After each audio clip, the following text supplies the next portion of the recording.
I'm going to go through the top text-to-speech models in 2026, both proprietary and open source. To do this, I've put together a tricky little data set, 4 different rows, different challenges. We're going to listen to them, and then we'll listen to some samples produced by each of these models. And we'll compare them on 2 metrics, well, 3 metrics. The first will be accuracy measured by character error rate. I'll explain what round-trip character error rate is.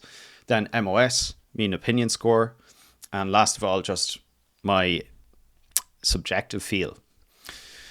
Let me start off with the data set. I'll explain a little bit about it, and then I'm going to reveal, okay, I've just revealed some of the top models. I will compare Gemini, GPT-4o Mini, Gemini Flash, ElevenLabs Kokoro, Orpheus, both open source models, Cartesia Sonic, Piper, open source, Mistral Voxtral Mini, open source as well, and Chatterbox, open source as well. Before we get into this, and I'll emphasize that this is a subjective evaluation. I'm not necessarily saying that this is the hierarchy that holds. It probably depends on what your application is, but hopefully it'll give you a more nuanced feel for which models are good for what kind of applications. Now, to understand how to evaluate models, you first need to understand a little bit about the data set. And I've created a data set called Tricky TTS. It's open source and MIT licensed, of me speaking through some different samples. And the samples are designed to tackle 4 different challenges. The first is symbol expansion. So you got some tricky science symbols here. The second is reading abbreviations like IEEE or volume 7. The third is proper nouns. Maybe this is a bit unfair because I put in a few Irish names. Might be a bit unfair, but trying to test some brand names. And last of all, prosody and punctuation, things like whoosh, psst, and zzz. So we'll see how the models perform over these 4 categories. Now, I've just got 1 sentence for each, or rather a few sentences, about 20 seconds total. And what we can do is just listen to, I don't know if I'll play all of these, but let me at least play some. Let's start off with this one. He started snoring, zzz, zzz, right in the middle of the lecture. Psst, she hissed, nudging him. Wake up. He jolted awake. Huh? So you can see here I have some examples of these non-word or paralinguistics.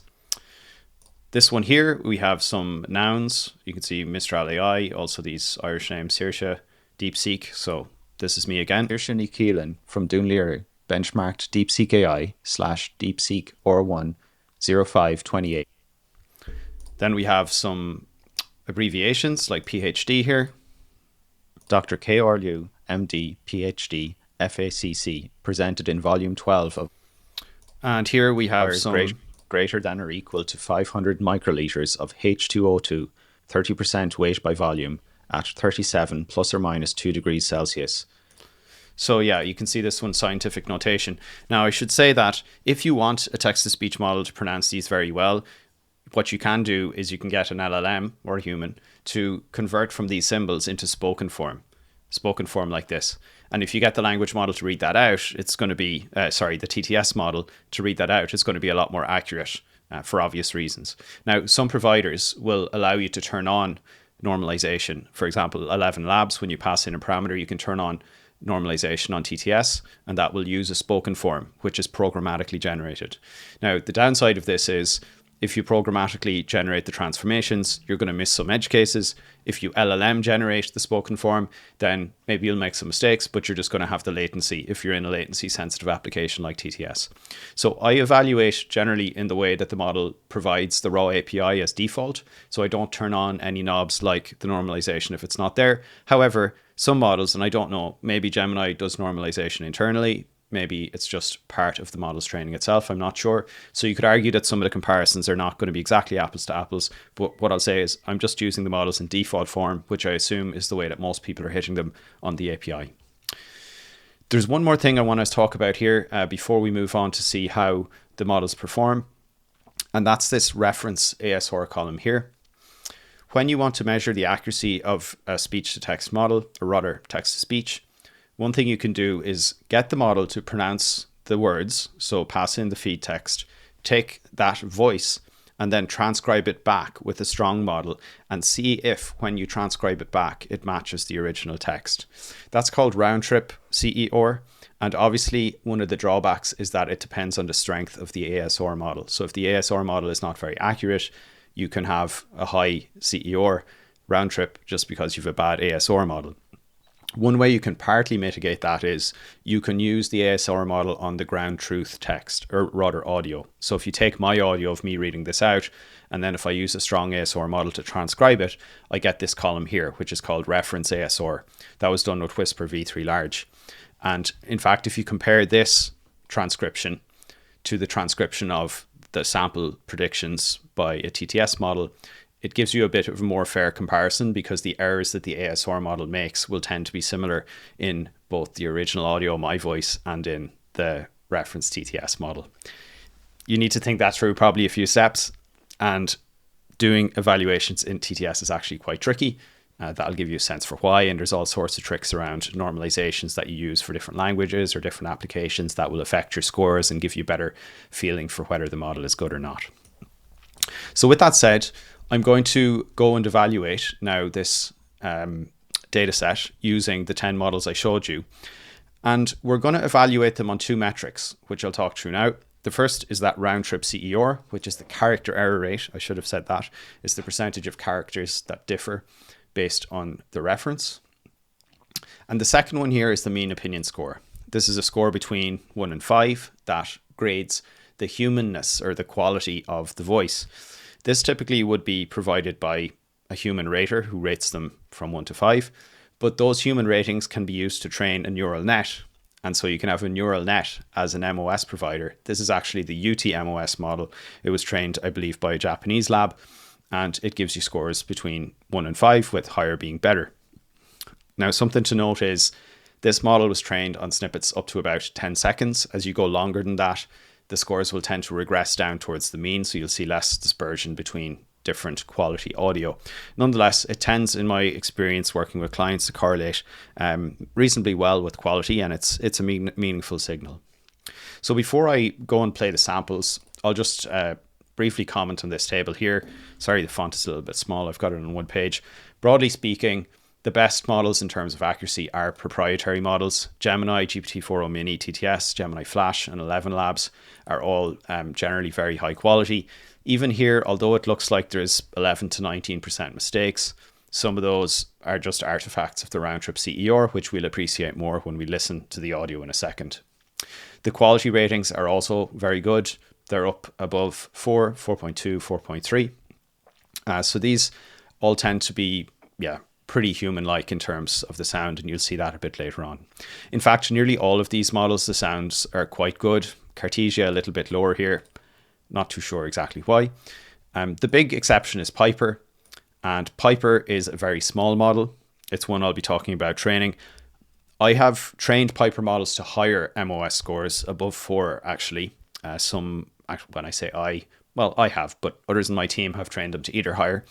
And it's possible. I think there's maybe a perception the older architectures cannot reach higher MOS, but in our experience, sometimes the older architectures can do quite well.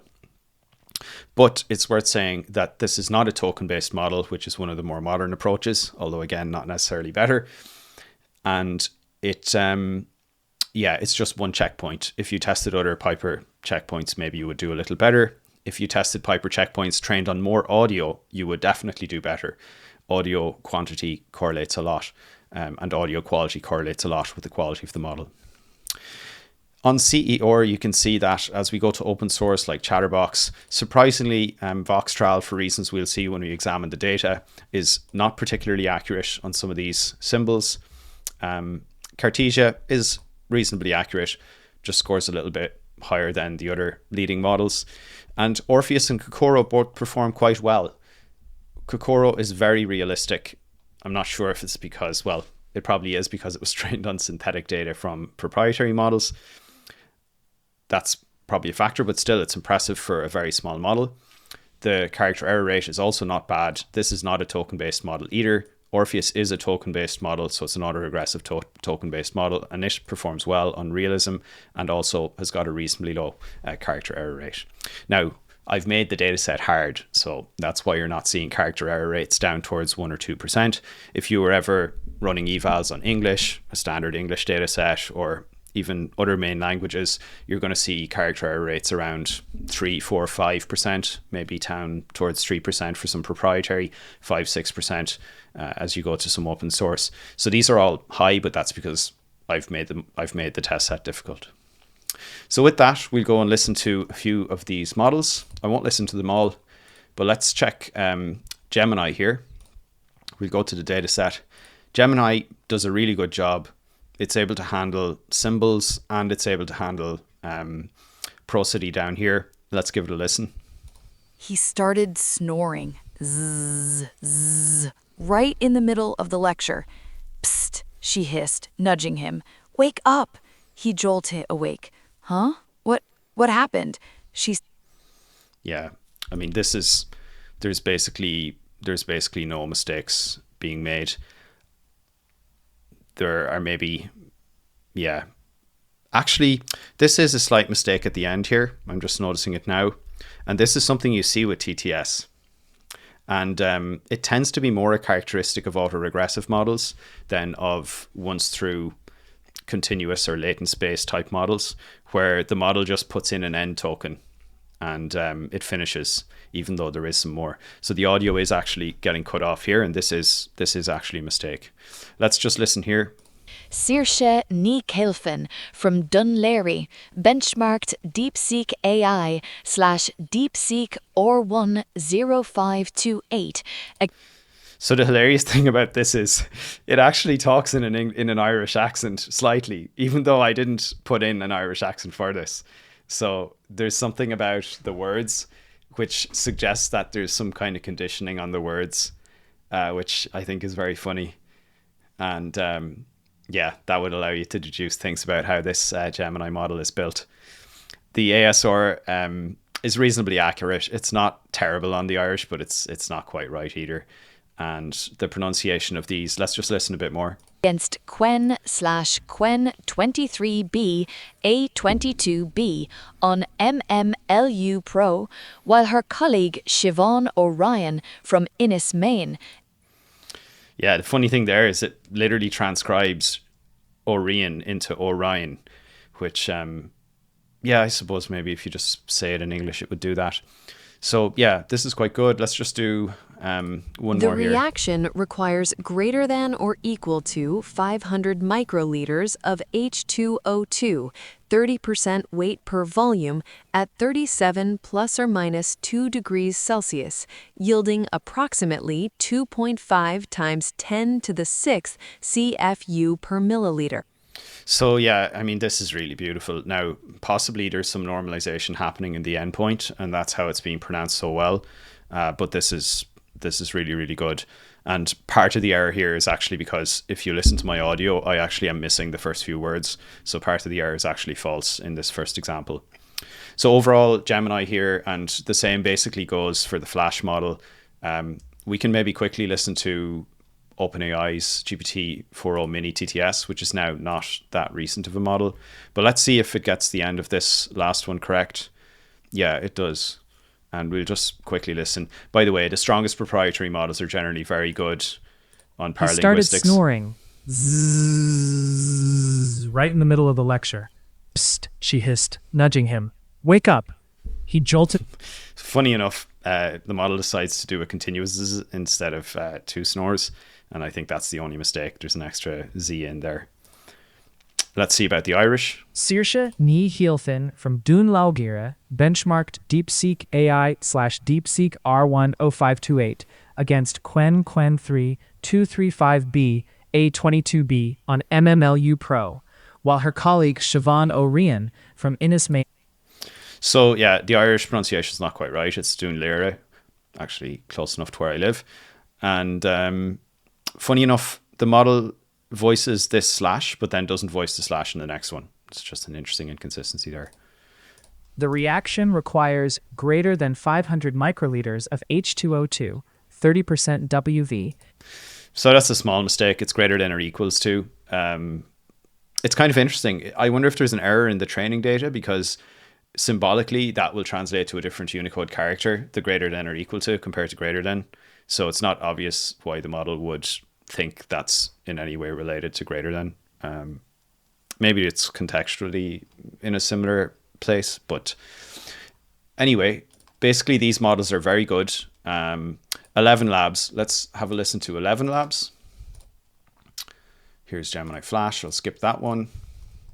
So here, let's see what this sounds like. The reaction requires 500 millimoles of H2O2, 30% WV, at 37 plus 2 nouns, yielding 2.5106 CFU Gen So yeah, ElevenLabs is not as strong. It's making mistakes here for sure. If I turned on normalization, I suspect some of those might be fixed up. Let's see if there's any other examples here with high errors. It's basically getting the paralinguistics correct. He started snoring. Zzz, zzz, right in the middle. Pretty good, pretty good. The top models tend to be good at that. Irish. Sawir Sani Chawilfin from Dun Lao Hair benchmarked DeepSeek AI DeepSeek R1 Chi. So again, it's doing poorly with the slashes. With normalization, that might work. It's interesting that the Irish pronunciation, it's maybe hard to tell if you don't speak Irish, but it's very bad.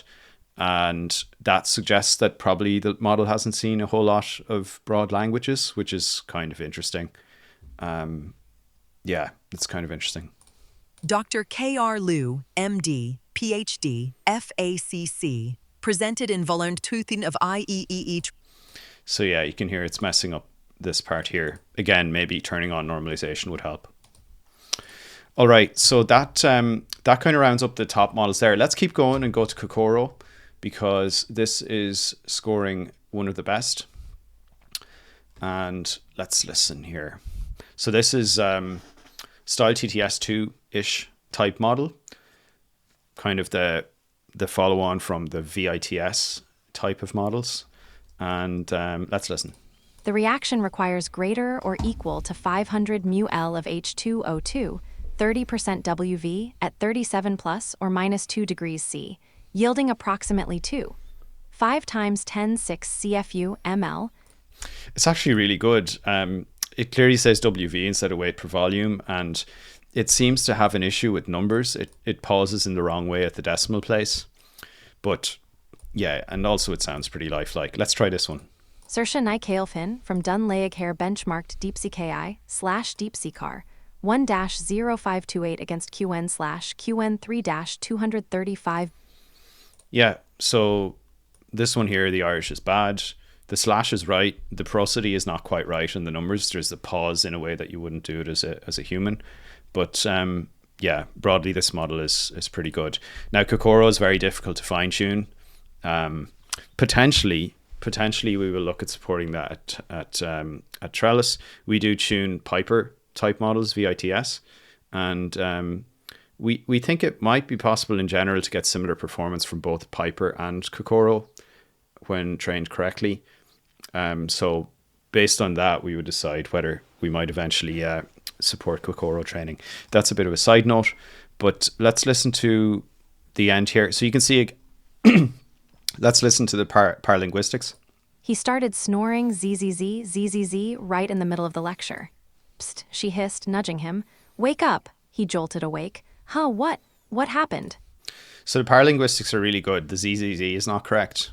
It's actually getting scored correctly, apart from one Z, just because of the ASR transcribing it correctly. And also it does continue to speak at the very end here, so it doesn't have that drop-off issue. Now, if I go on to Orpheus, let's see if we find that drop-off issue here. So yeah, no drop-off issue either. Let's listen paralinguistics. He started snoring right in the middle of the lecture. She hissed, nudging him. Wake up. He jolted awake. Huh? What happened? She sighed. Just pay attention. Outside the wind went... I really like that. I really like the sound of Orpheus. I think I'll prefer it to Kokoro. Saoirse Ní Céilfinn from Dun Laoghaire benchmarked DeepSeek R1 0528 against K-Train Canfuan 3235 PA22B on MMLU. Yeah, so it's butchering some of these unfamiliar words like quen and not quite getting through the punctuation that's here, or the symbols. The Irish is not there either. Nobody's getting the Irish.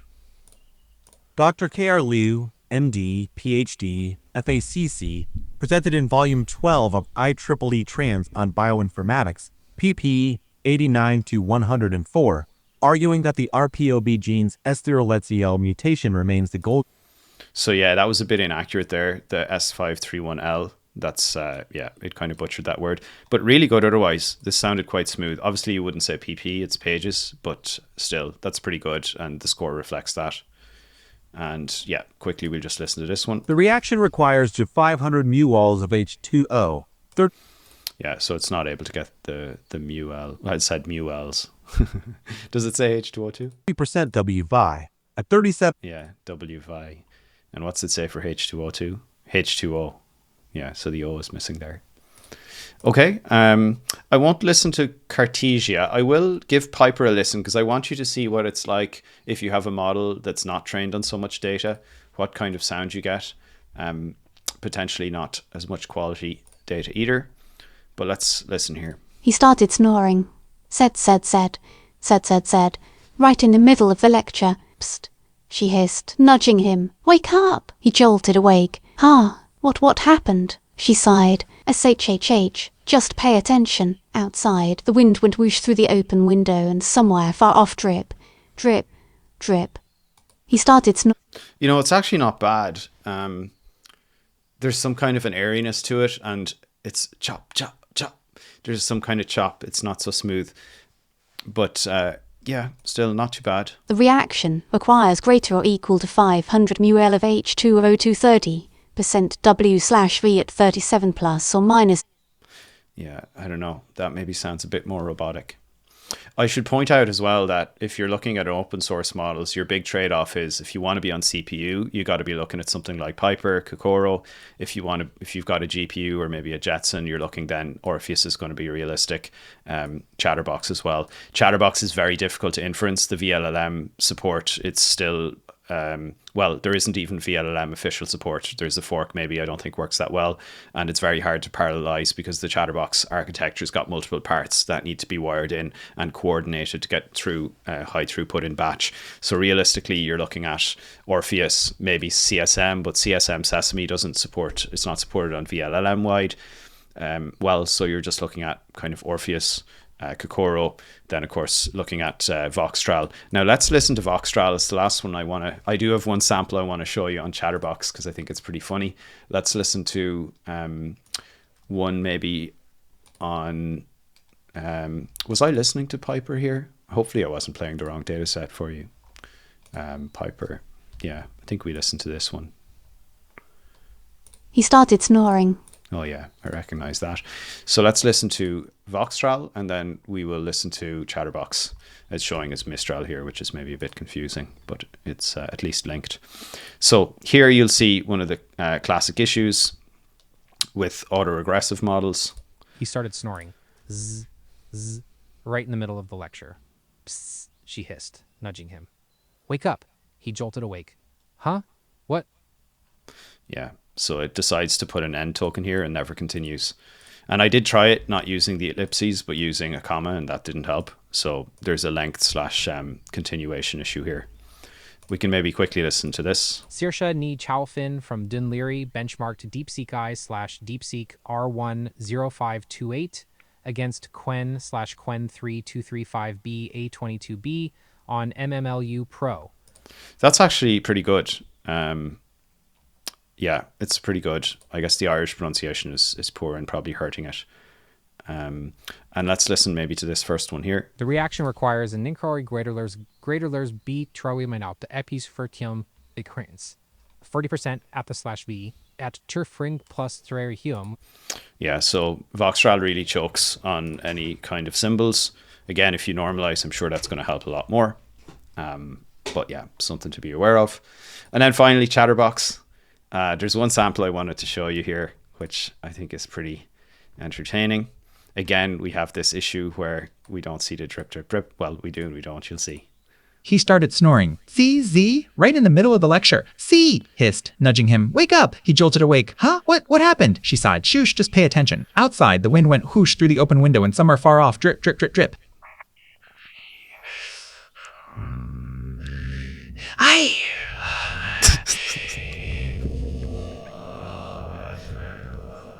What he so far is not a buyer of making to tried. Side tumming is not a buyer. She started dumbing in my com. She started tumming in middle. What he started dumb my buyer. She started dumb my. Yeah, I wasn't expecting that. I thought it was just going to be this spooky silence, and then there's some voice comes out of nowhere. It's a long chunk. I don't know what the training distribution is, but that's a factor there, and that's obviously hurting the CER as well. It's up at 0.86. But Chatterbox, it sounds good as a model. It's realistic. Let's maybe listen to the Irish. Sowers ni Kowofin from Dunlow Hair Benchmark DeepSeek, iDeepSeek R1, ADSeek R1 8528 against Quen Quintry 235B A022B on Millimel Supro, while her colleague Siobhan Orion from Ini. Yeah, it's interesting there just how the MMLU Pro gets kind of mixed into a word, Millimel Supro. So yeah, that's the last example. So yeah, I hope this gives you an overview of what some of these models are really like.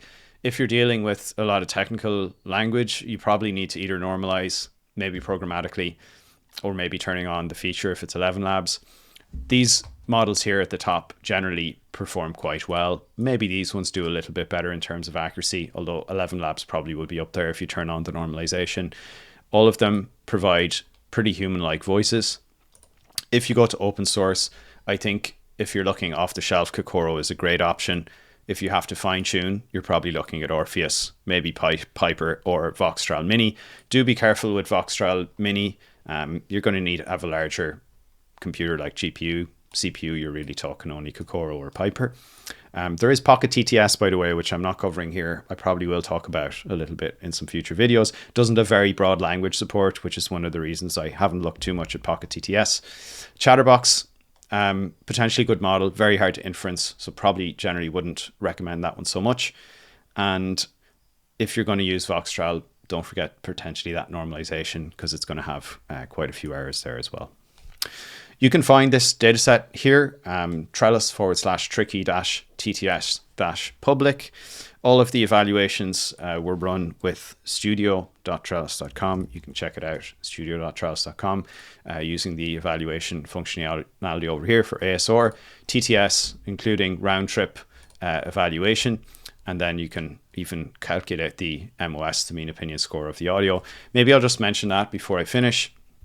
I did pass the audio here through my own audio through the MOS.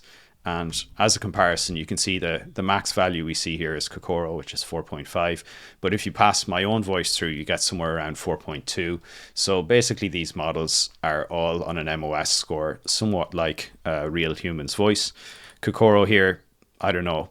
It's potentially too beautiful. Maybe it's just because the voice is so clean that it's getting a high mean opinion score. I'm not too sure. But either way, pretty much all these voices nowadays, a lot of the models are becoming very realistic. But there are still some gaps when it comes to the character error rate. Let me know any questions below, down in the comments. Cheers, folks.